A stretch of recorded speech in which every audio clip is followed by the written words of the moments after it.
try one of the most rewarding classes in D&D but not sure which subclass to pick? Never fear, Willowares is here. I'm going to dash through the rogue subclasses, pick out which one is right for you based on playstyle, and in classic Willowares fashion, offer up a spooky alternative to bring to the table. So let's get started.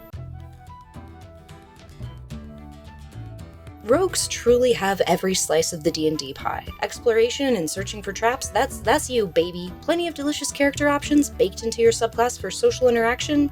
That's still you. Combat and being able to move around the battlefield, stabbing enemies like a sneaky bumblebee, that is absolutely you too. You're a bumblebee now. There's a glaring problem with rogues in regards to damage that we'll get to later in the video, but for now, feel confident that you've picked a fun class that will always have something to do at the table. And special thanks to Hit Point Press and Big Bad's Most Wanted, a new boss monster bestiary now on Kickstarter, for sponsoring this video. Go check them out. And there are some subclasses here under the cut that haven't gotten a refresh in the most recent rules yet, so for those, I'll throw up a little note on the screen and won't dive too deeply into the mechanic stuff for them. And don't be shocked to find a lot of these features feel very short. Overall, you can think of the rogue subclass not just as your flavor, but your fighting style, while the base class features are the meat of where the class actually is. Their level 3 features will establish the overall theme of each subclass, usually divided into 2. So when I go over the different subclasses, I like to point out the picks that are the bread and butter subclasses, the ones that play into the general fantasy of the role. In K-pop, this would be referred to as the lead, or the visual, or the center. I don't know, like and subscribe if you know, or if you don't know. K-pop's a mystery. This is important by design because usually these subclasses also tend to be the most straightforward of the group, so it's great for beginners to learn the overall mouthfeel of the class. And you'll never guess what the rogue has. 2 poster child subclasses. It's the Shark Boy and Lava Girl of D&D, yes. And we're starting with a super strong one right here. Ooh, thief, running around, killing people, yeah. Not really. More like running around, stealing stuff. Ooh. Thief is an all-timer classic. It's been around a long time, and to me, it embodies the larger class fantasy perfectly. The 2 themes for this class are sneaky movement and item utility. Your level 3 feature, Second Story, gives you an improved climbing speed, a better jump, and your fast hand feature drums up the image of Indiana Jones switching out the golden idol. More importantly, as you level up, you can use magic items much more easily than, say, your Assassin Brothers, which I'll be getting to next. The subclass also provides the most flex, roleplay-wise. You can be Robin Hood, you can be Aladdin, you could even be, Carmen Sandiego, right? She's the thief, I guess. She's stolen the Olympic flame. Okay, that's a big deal. Oh, wow, she stole Beethoven's piano keys and every anchovy in the Black Sea. Okay, yeah, anyways, you're a thief. You're an excellent all-rounder of your class. And I would also add a note that if you're someone who is consistently creative with the most basic parts of your inventory, even say the rope, there's only one rope in D&D. The most basic parts of your inventory, say the rope. Why did I say the rope again? And I would also add a note that if you're someone who is consistently creative with the most basic parts of your inventory, even say rope, this is a fun subclass to try with the use object part of your fast hands feat. Some folks might turn away from this class because it might not seem like you can do a ton of damage, but the utility provided here actually opens you up to a ton of damage avenues. Being able to use a magic item as a bonus action at level 3, and the ability to attune to 4 magic items at once at level 13 allows you to dip into the wonderful world of item-focused builds as well. Fun class, big recommend. Next up, the assassin, the cool guy, the sneaky cool guy.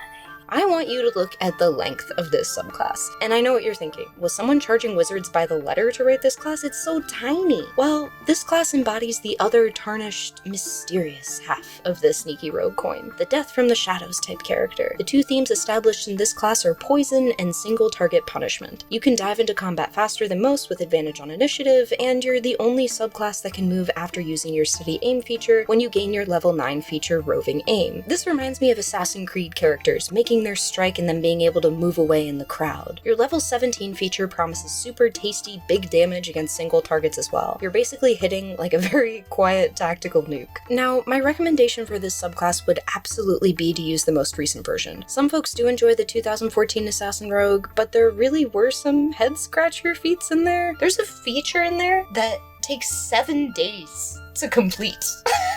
7 7 days! That is like, it's like they watched The Ring and they're like, you know what, that's the perfect amount of time. We really need to just hammer that kind of time period into a subclass somehow. And I feel like the newer version is a step in the right direction. Like a quiet step through like a super cool assassin step forward. But what if the classics aren't what you're feeling? Well, don't worry, I've got the complete opposite right here. Arcane Trickster! Woo, the sparkly thief! This is an ideal class for you to try if you aren't quite ready to let go of your spell focus as a lifelong caster, or just hate the idea of your sorcerer having all the fun. The two themes to remember here are casting and mage hand. Arcane Trickster is a super fun class to play because you get all the fun of the exploration pillar that rogues get while also dipping your toe into casting. That alone gives the class quite a bit of power. You also get an improved mage hand, able to cast your floating mandible as a bonus action to aid you. Mage hand is an incredibly versatile spell that usually needs to be cast as an action, so your Glover is much more nimble and special than all the other Glovers in the land. I guess maybe Master Hand would have been a better cultural reference. I don't know, I miss Glover. More importantly, knowing cantrips opens your class up to more features than some of the other rogue subclasses, which I feel is a huge bonus, but I'll explain that later. Your crowning jewel is the Spell Thief feature, allowing you to steal and store someone else's spell like an arcane Cadbury egg that I guess decays after 8 hours. Fun class. Also recommend. 2 mage hands, a thumbs up. Magic Stealer! I don't really know what to say because this is the Unearthed Arcana class and it's new. So you want to play Rogue from X-Men and also be a rogue, and you read the title Magic Stealer and think, ah yes, I'm in luck, but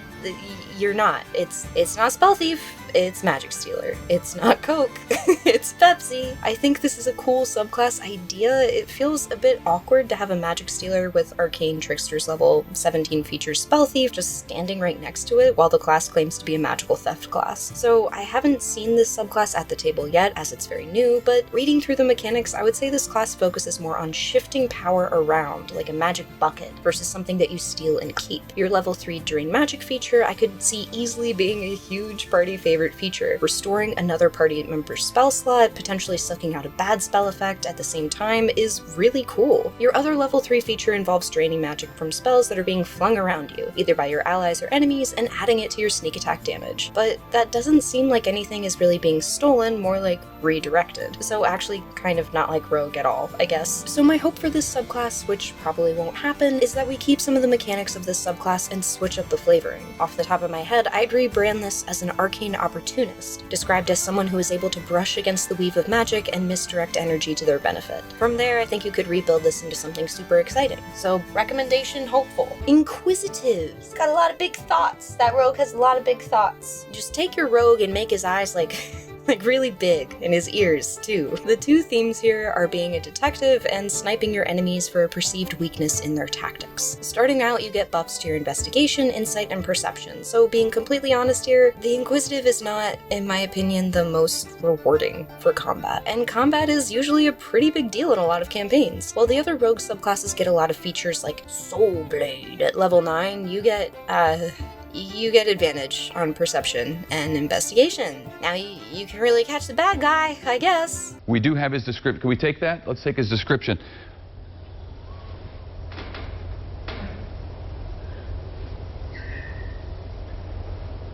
Okay. However, if you're playing a political campaign, this class can absolutely be insane. I'd be super interested to see if this subclass updated to be a bit more relevant in combat, and if you've ever played an Inquisitive Rogue, let me know what it was like. I'm curious to see what kind of character this could be. Take this character if you want to play a rogue really badly in your upcoming political campaign, or a campaign where avoiding combat and spotting enemies from the darkness is paramount. Swashbuckler, you're a little pirate rogue. You have a parrot.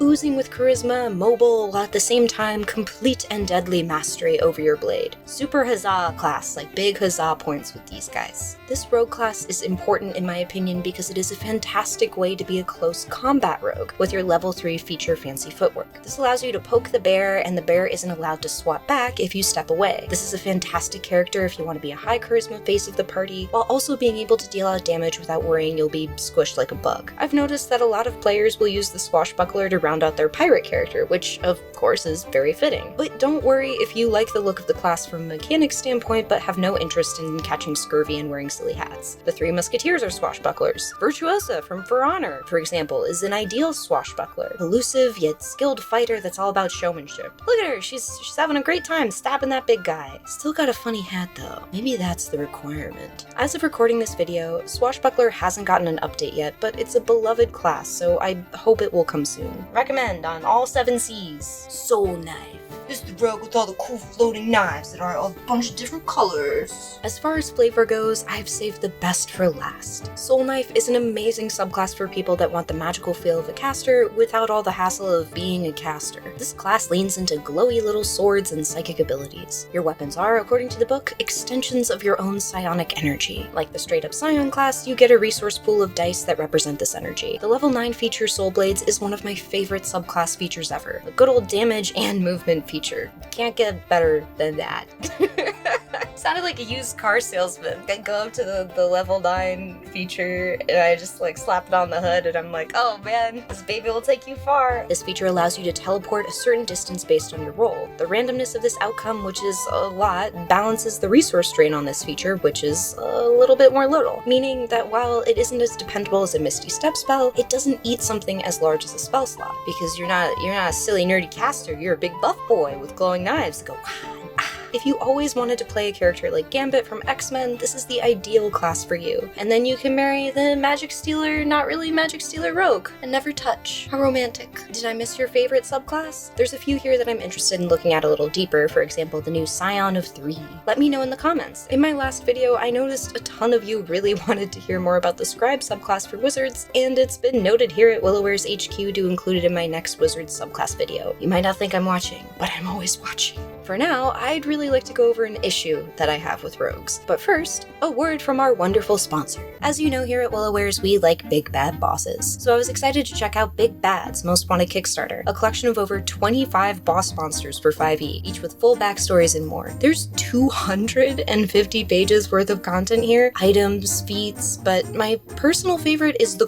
Conqueror Worm. Look at how big this guy is! He's huge! This book is worm fleshed out with everything you need to run these big bads. Adventure hooks, minions, tactics, and this is for all 25 bosses, so you can imagine how much stuff is stuffed in this evil tome. You can even be the bad guy. They have a whole organization mapped out for you to try. So check out Big Bad's Most Wanted by checking out the link in the description below. Now back to our regular program.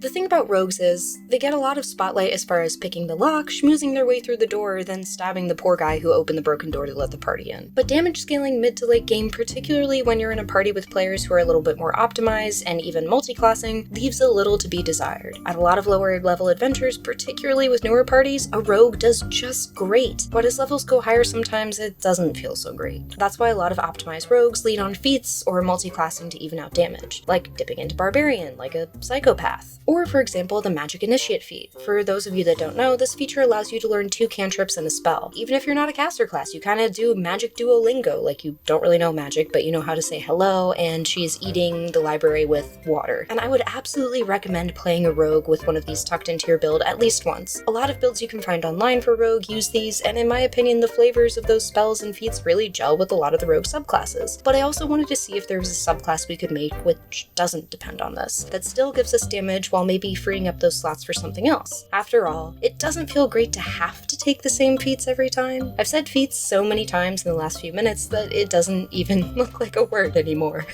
It's Schrodinger's foot. Is that anything? Does that make sense at all? I don't think. This is in no way dunking on rogues. In my opinion, the feel of combat for rogues is something that other classes often try to mimic. Subclasses that harness movement dream of being a rogue with disengage, for example. Basically, there comes a point when the hard numbers don't fall in lockstep, foreshadowing, with your party. But making a subclass sounds so hard. You know, the simplicity of rogue subclasses hides a certain complexity because give these little glass cannons too much gas and they become glass orbital lasers.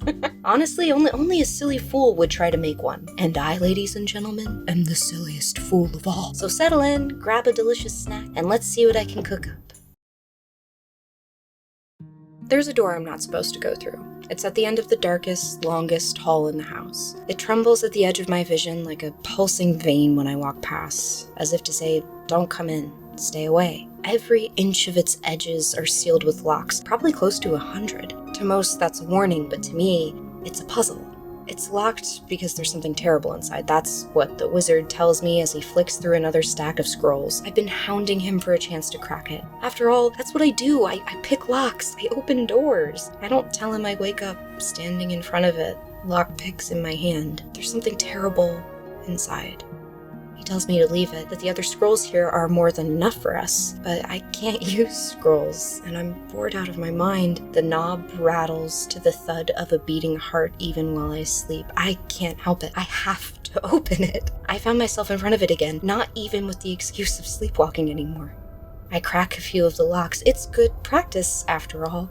Something about the locks start making too much sense. And I solve them so quickly, they start to feel less like a puzzle and more like a game, then less like a game and more like blinking. This door, I'm not supposed to go through it. I stop when I hear something shift and wake inside, a chorus of metallic teeth clicking against each other. I realize my hands are coated with black ichor. I tell myself it's just the oil from the locks, but I think it might be something. It might be something else. There's a door I'm not supposed to go through. There's a door I'm not supposed to go through.